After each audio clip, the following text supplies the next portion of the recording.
So the production of our V1 series kits come in basically two parts. One being the structure of the kit, and the other is the styling components. While every edition is essentially the same, what edition you choose will dictate the color of your styling components. So that would be like the caps, the shocks, so on and so forth. Each order starts out the same. We take the shocks, sand them down to bare metal to remove any scuffs or dings from shipping from the manufacturer. We also remove the gloss black finish and the labeling that comes from the manufacturer, as our kits are generally matte black. So once we finish the sanding process, we go to paint, where we clean the shocks with some wax and grease remover, and then we lay down some white primer.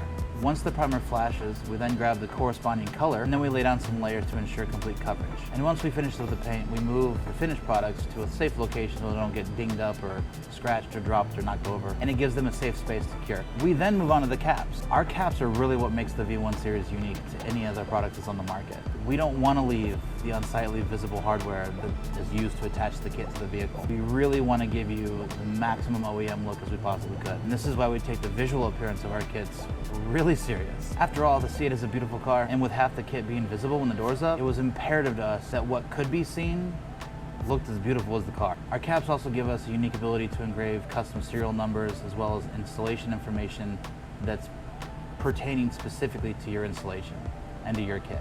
Once we're done painting the caps as well as the shocks, we then start prepping the laser for the mounting bracket for the shocks to hold in place. And this is basically just to ensure perfect placement of the engraved information onto the shock itself. But I can assure you the fun does not stop there. See, I'm a bit of what some might call a perfectionist. This is also sometimes misconstrued as me being an asshole or a prick or a dick, but I assure you my intentions are only to achieve the level of perfection and quality that should be expected when spending this kind of money on a product for your car. It really is the attention to detail that really makes a difference. And this same attention to detail is why we actually have to install the shocks on the kit before it goes into laser. Because if we didn't, where would we know where to engrave the information in the shock? We need to discover, we need to find the placement, the visibility of when this kit is installed in your car, that the information that's engraved in the shock is actually going to be visible when the door's up in the air. After all, if you're going to take the time to engrave or put a label on a shock or anything that's supposed to be seen, why not take the time to make sure that it's actually going to be seen when it's actually installed on the part that the label or the engraving is for. So we're just double checking to make sure it's even going to be visible in the damn car.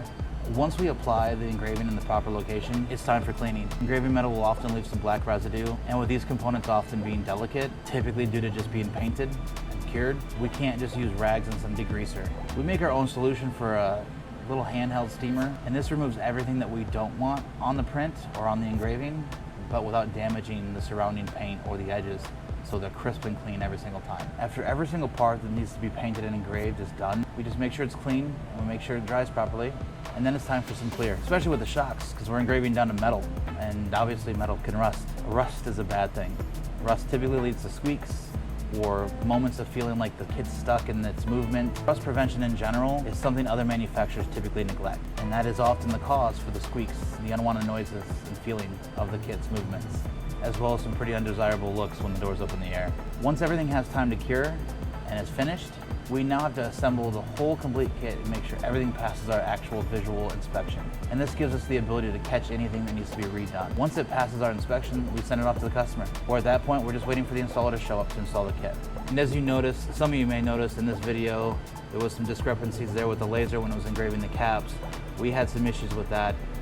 One of the caps shifted. We had to recut it, repaint it, re-engrave it, basically make a whole new one, as well as the shocks. We discovered that the placement of the text was not in the same orientation, or it was in fact in the same orientation as the left side or the right side, which obviously that's not the way it's supposed to be. So we also had to redo a whole complete shock as well. And with all that being done, it's time for the install.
All right, guys, I am here with the vehicle owner, Mr. Mike himself.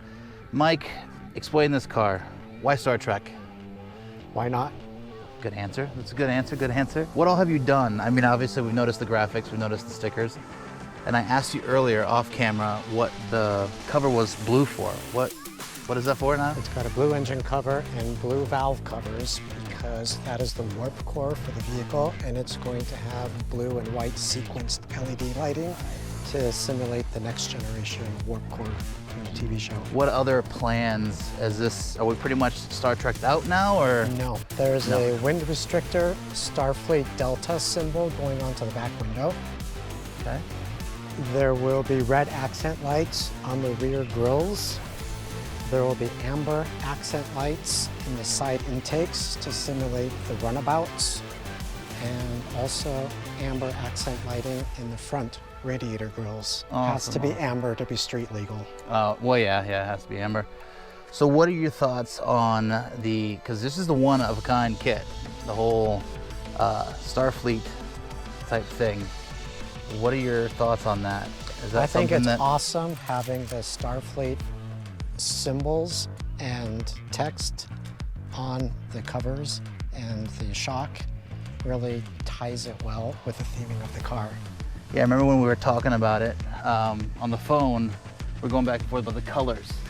I'm glad we went with the red mist, because it's your caliper color. Right, I was planning originally for it to be all black, so it was less noticeable, but then thinking about it with the red caliper right in close proximity to it, much nicer having it red to coordinate with the decal work and the calipers. I definitely agree. Cows agree. The cows agree. The cows agree also. They like it. I know you've been waiting for a while. 3 years. 3 years. Thoughts now that it's done? Happy? It's amazing. You like it? I love it. There are going to be haters out there who call it blasphemy and sacrilege to a Corvette. It's not their car, it's my car, and I love it. Exactly. It's not your guys' car, it's his. And if he likes it, that's all that matters. Well, Mike, it was a pleasure. I know it's been, like I said, 3 years. Like he said, 3 years. I'm happy that you're happy. I'm happy that we got the kid on, and that Starfleet command, it really stands out. It really does. It really does make a huge difference. I like it. I like it a lot.